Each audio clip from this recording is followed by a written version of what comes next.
this beautiful terrain continued to claim lives well into the 1960s. Island Bend Dam blocks a section of the Snowy River in the high country.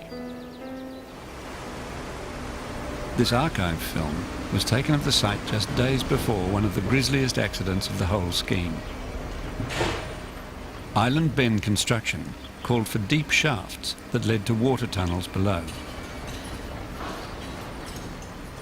During construction, shafts were lined with wooden formwork and concrete poured into the cavity for permanent lining.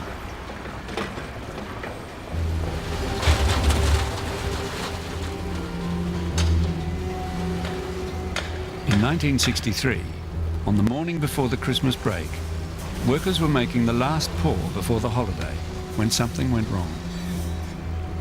Doug Nye was an electrician working in the shaft at the time. They had a lighting problem down there and they said, we want the electrician to go down. So I jumped in the bucket, went down the shaft, and obviously I must have got the lights going for them, and hopped in the bucket, and just as I approached the surface, that's when all hell broke loose. A blockage below had left concrete backing up in the feeder pipes until they burst. I got hit when I was standing in the bucket, and then immediately to me that put me in danger of being thrown out of the bucket, because the bucket banged off the walls a few times, bounced off the walls, and the fellows down below, it turns out I was one of the lucky ones, because the fellows down below didn't cop it so sweet because they copped the pipes and the wet concrete. Doug had fractured his skull, but further down an avalanche of wet cement buried two men alive, whilst another was buried to his waist in quick-setting cement. Rescue workers could not free the trapped man before the concrete set, and although attempts were made to amputate his legs, the man died of shock. Word travelled quickly.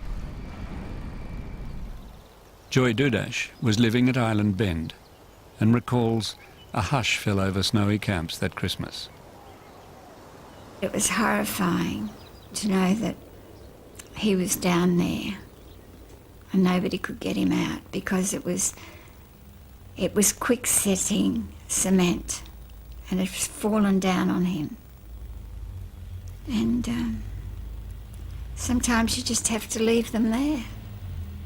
And I still feel sad about it.